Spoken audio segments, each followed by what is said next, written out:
Tyson Fury isn't teasing a comeback anymore. He's already back. The posts, the training clips, the conditioning updates. This isn't talk, guys. And the only opponent being floated, this might be the most dangerous tune-up fight of his entire career. And I can't wait to talk to you guys about it. What's going on, everybody? Welcome back to Duality 7X. I'm your host, Shiraz. And guys, we need to talk about Tyson Fury's return. Because this comeback isn't about nostalgia, money, or one last payday. It's about legacy. But what's more important than legacy? It's called risk. So this is kind of where we're at. Now, for months, guys, Tyson Fury has been teasing a potential return. I knew when he retired that he wasn't 100% retired. Because Tyson Fury was still on the top, like he was at the top of his A game. And everybody knows how much the Furies love their boxing. Okay? The whole family is, involved in the business. And, Tyson Fury wasn't as quiet as some people thought. But there wasn't that much headlines while he was away. There was no declarations, no theatrics, nothing crazy. But there was little teasers along the way on social media. And then as we started getting closer to the end of 2025 and the beginning of 2026 is when things started to really ramp up. And people were like, okay, wait a minute, this might actually be happening. And now, suddenly, daily gym footage, long road walks, conditioning clips, extended sessions, discussions, chatting about his take on upcoming fights and fighters and his thoughts on the boxing scene overall. Guys, he looks very, very active to me. All right, so look, this isn't just a hypothetical comeback. Some said, oh, well, there's a possibility he still may not come back. No, guys, he's coming back. He's got an active camp going on, and he's not wasting time. And at 37 years old, Tyson Fury has made it absolutely 100% clear that 2026 he's got one goal: another run at heavyweight gold. All right, he wants that gold around his waist, or strapped over his shoulder, or whichever way he likes to wear it. Maybe around his head. I don't know. I don't care. At the end of the day, there's a very, very strong possibility that Tyson Fury could very well be holding heavyweight gold very, very soon.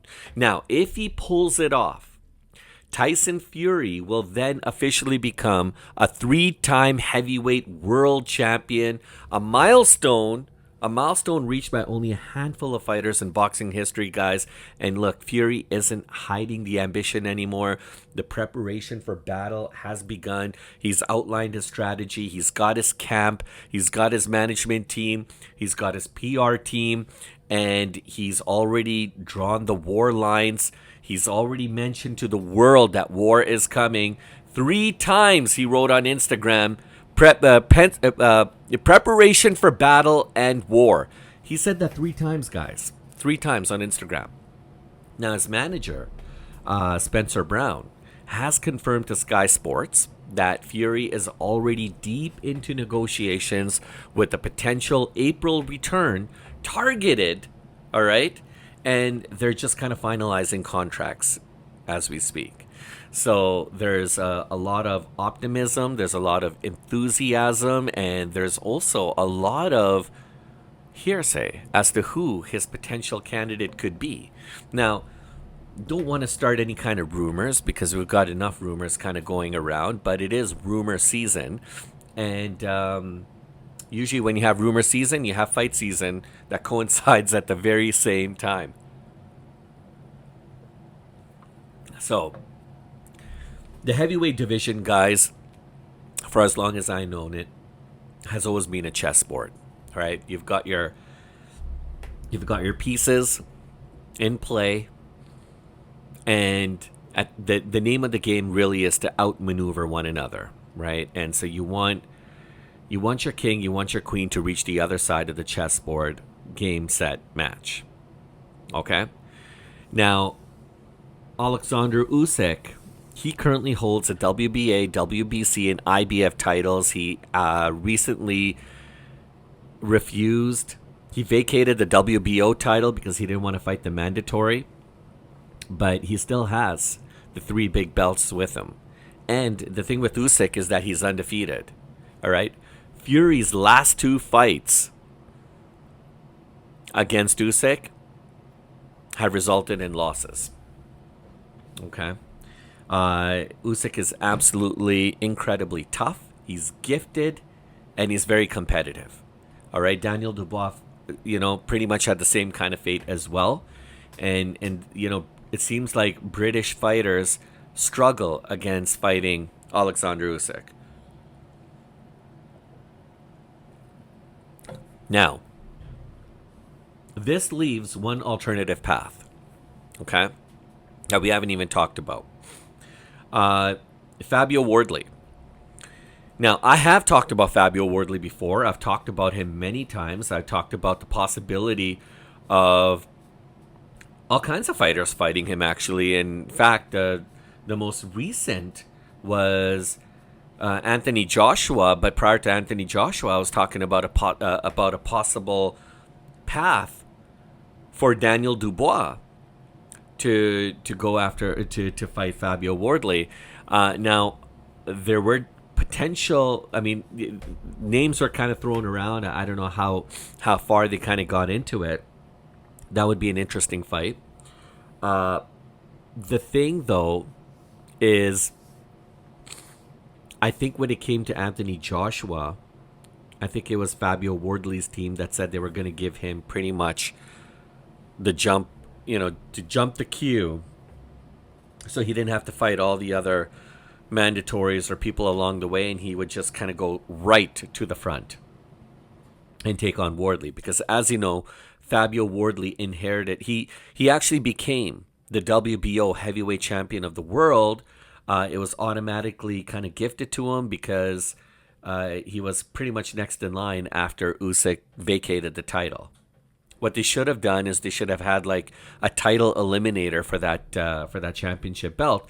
But I mean, regardless, they gave it to Fabio Wardley, and he himself is kind of like a final boss, right? So after his incredible win against Joseph Parker, now people are starting to wonder how much more talented is this fighter, and they want to see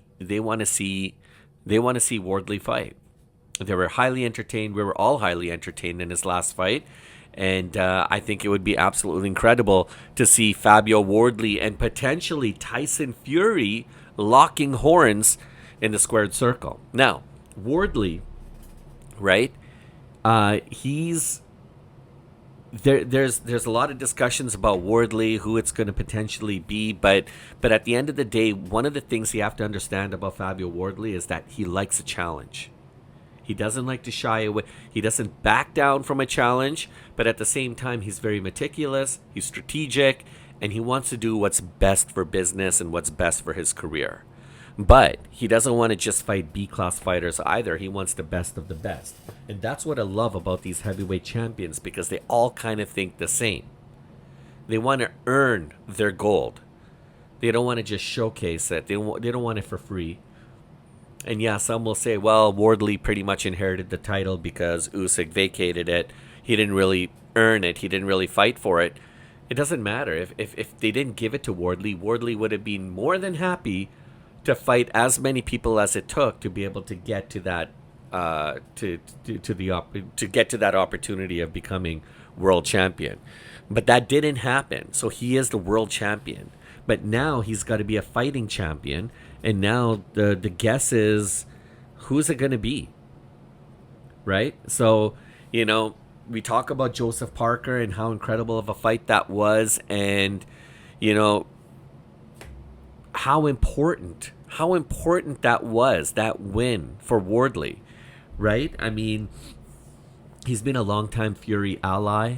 right? And he's yeah, it'd be really interesting, guys. It'd be really interesting to see these guys fight because Wardley himself has actually suggested that Fury Fury sees that belt as the cleanest route potentially back to any kind of relevance, any kind of normalcy, any kind of things that like for Fury it would be very clean, it would be very clear, and that's kind of the route I think he wants to go. But even that path alone is quite risky, it's dangerous, and it does require a preparatory fight. What's a preparatory fight? Well, it's a fight before you fight. Okay? For example, there's been a lot of rumors about Deontay Wilder and Tyson Fury, right? Now, Wilder, what an incredible heavyweight, okay? Now, as much as we want to see that fight, and there was a possibility that it's going to happen, it was going to be locked down, I think Wilder himself is going to do one of those, he's going to fight somebody just to kind of get back into the groove of things, and then after that fight, I think he's going to be ready. Preparatory fight. Everybody does it. Now, here's the deal. We're going to talk about the real story here, right? Because these tune-up fights that I was kind of alluding to are starting to happen a lot more, and I kind of think it's okay. It's kind of like a sparring session, but a full boxing match, and yeah, there's no redos, there's no stop, let's talk about your form or anything. It's an all out fight. I mean, like any fight, right? So preparatory, tune-up fight, however you want to call it, see it, I think it's important. But here's the deal. There's one name that continues to creep up in possible talks and discussions about Tyson Fury's next opponent. And that name that continues to resurface behind the scenes is none other than Arslanbek Makhmudov. I talked about this guy. He's also known, aka, as the Russian Giant. This guy is a big man, okay? Makhmudov is 21-2 with 19 wins by way of knockout. This guy, when I say he's a giant, he's over 6'5", and he kind of comes in at around the 260-ish pounds.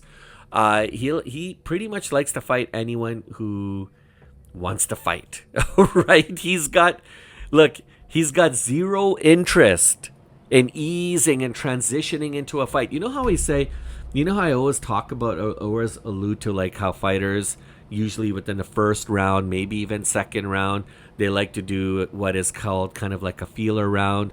They want to kind of get a feel for their opponent, their style, their movements, and then also they want to know about how well their movements are, how well their jabbing, their quickness, their timing. They try to kind of that it's kind of like a warm up. You start your car in the morning.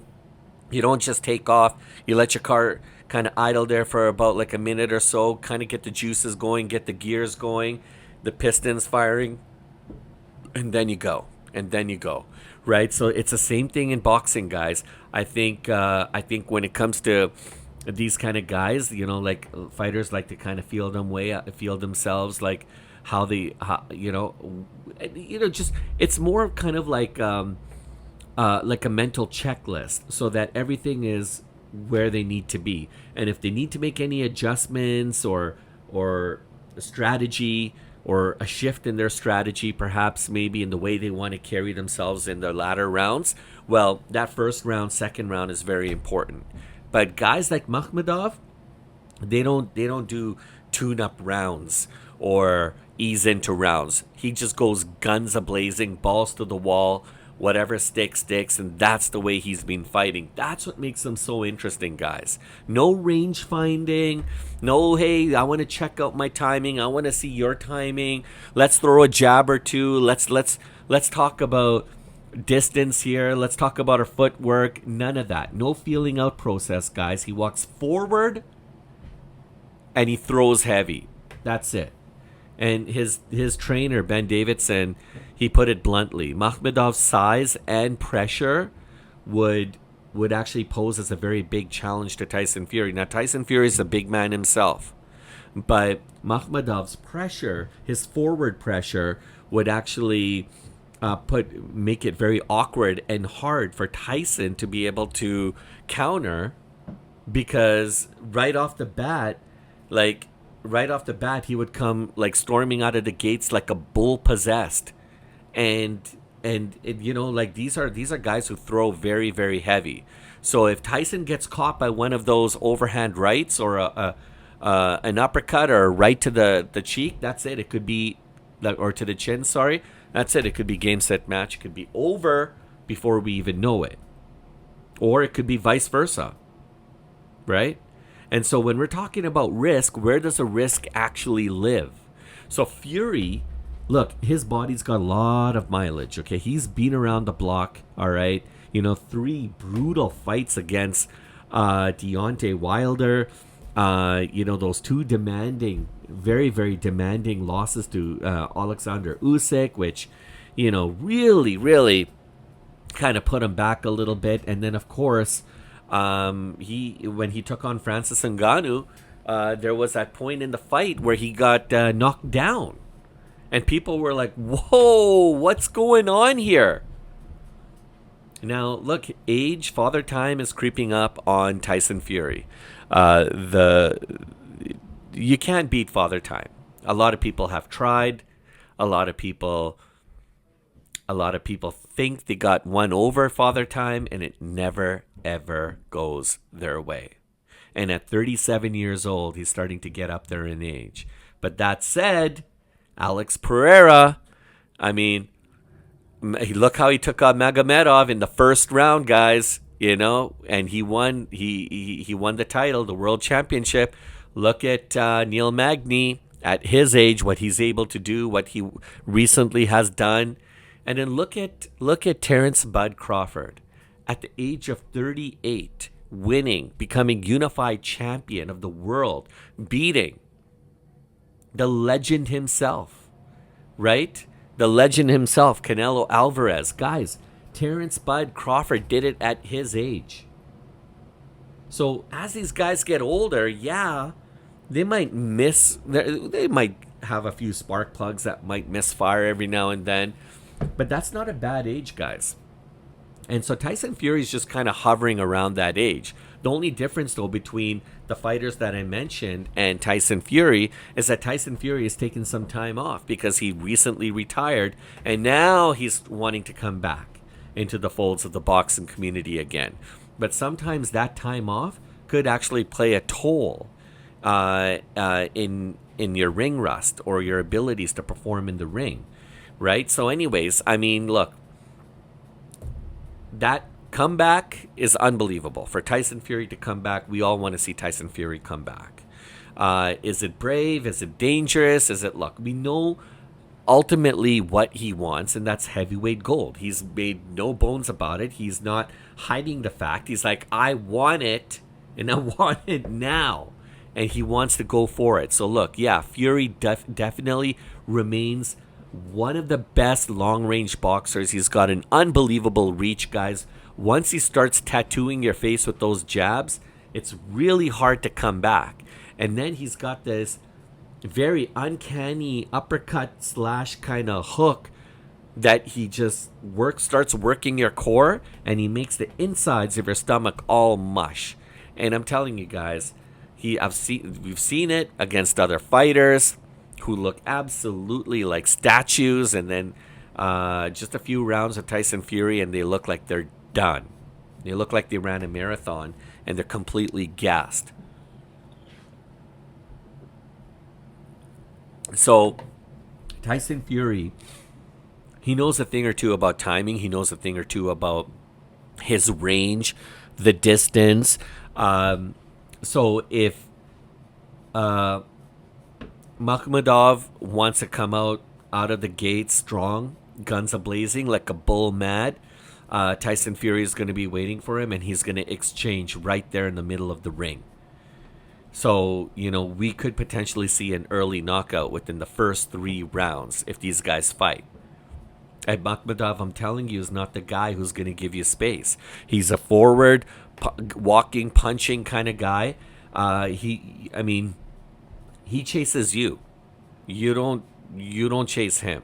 He'll come after you. He'll find you, and he's the kind of guy he'll force you to have an exchange with him.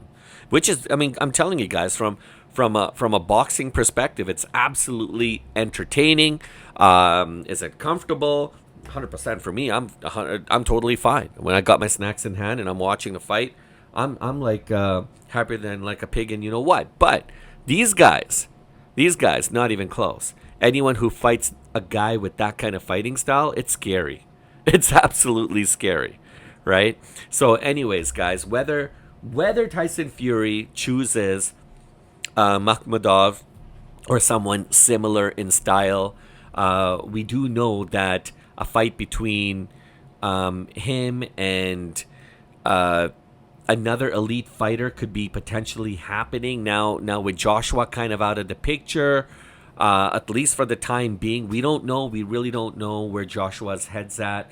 There's been a lot of clips of him recently training with Khabib and his team, and so he's spending some time with those guys and fine tuning his skills and just I think Joshua will be back. So it's not a matter of if, I think it's just a matter of when. He's gone through some very serious, troubling times, and everybody knows his story. So when he's ready, he's ready. But for now, I was talking about potentially Tyson Fury taking on Deontay Wilder. I mean, yeah, that's a possibility, but then this would be the 4th time. Now, from a marketing perspective, I don't know if the execs at some of these top-level sanctioning bodies or boxing promotions are really going to think that this would be the most viable, entertaining fight that the fans are going to ask and call for, or at the end of the day, it comes down to, are the fans actually going to pay for this? Yeah, they want to entertain us. They want to put on a good show. But at the end of the days, guys, it's business. It's always been business. And if, sometimes a 4th fight, it's kind of like watching a movie with the 4th, a trilogy, fine. But after that, 4th, 5th, 6th, it starts to get kind of old, right? Now, I definitely think we're going to see Oleksandr Usyk taking on Wilder. I think that fight's is going to happen. I know Usyk's been asking for that fight. I think it's just one of those fights that he wants on his bucket list.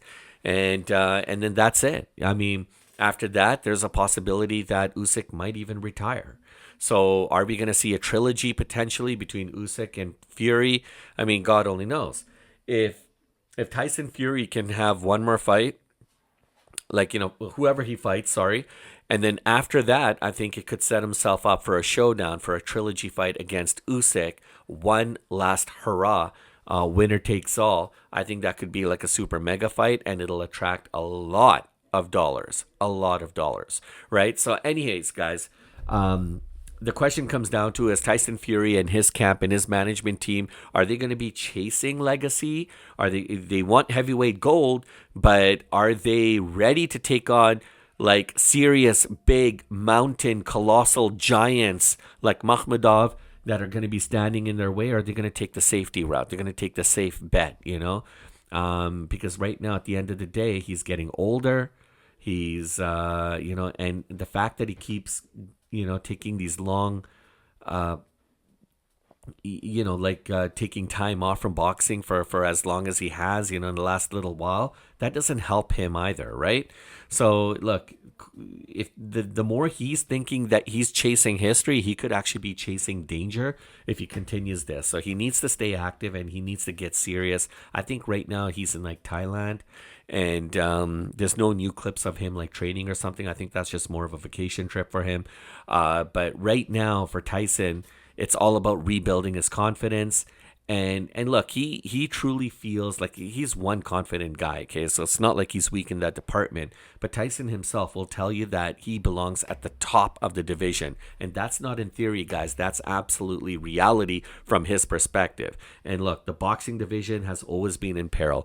It's always been in chaos. There's so many ups and downs and ebbs and flows and peaks and valleys. The weather is constantly volatile when it comes to the heavyweight division, but that's exactly how guys like Tyson Fury like it. And the division will continue to move forward with or without him. For example, Usyk hasn't fought like since he stopped Daniel Dubois, right, at Wembley Stadium. And then like WBC president Mauricio Suleiman has already welcomed Deontay Wilder back into title contention with potential talks of Wilder, Chisora, potentially. Other people are saying Wilder and Usyk. Some people are saying Wilder and Fury. So there's already a lot of matchmakers that are happening behind the scenes as to what they want to see. I think within the next few weeks, I think we're going to see who exactly is going to be fighting who. The clock is ticking, guys. And Fury knows it. We know it. And guys, I'm telling you, Tyson Fury is no longer circling the heavyweight race. He's stepping back into it. He wants to come in with Fury, no pun intended. And he's going to come out guns a-blazing. He might actually be the best version of himself. And that'll make his whole comeback even more interesting. And whether that's smart or not, who gives a what? Because at the end of the day, this is what people want. This is what the fans want. Let me know what you guys think. Put your thoughts in comments below, guys. I read them all. I answer them all. And guys, the question is this legacy in motion, or is the risk far too dangerous for Tyson Fury to even look at entertaining a comeback? I want to hear what you guys think. Does he have what it takes to get to heavyweight gold? I guess we'll talk about it, guys. So this is Fight Week, guys. Lots of exciting things happening this week. We'll get to that more later. For now, I want you to go sit back, enjoy your time with your family, and I look forward to catching you guys on the next one. The pleasure was all mine. Thank you. Please make sure to smash the like and subscribe. Hit the bell notification so you never miss a beat. And I will see you guys tomorrow.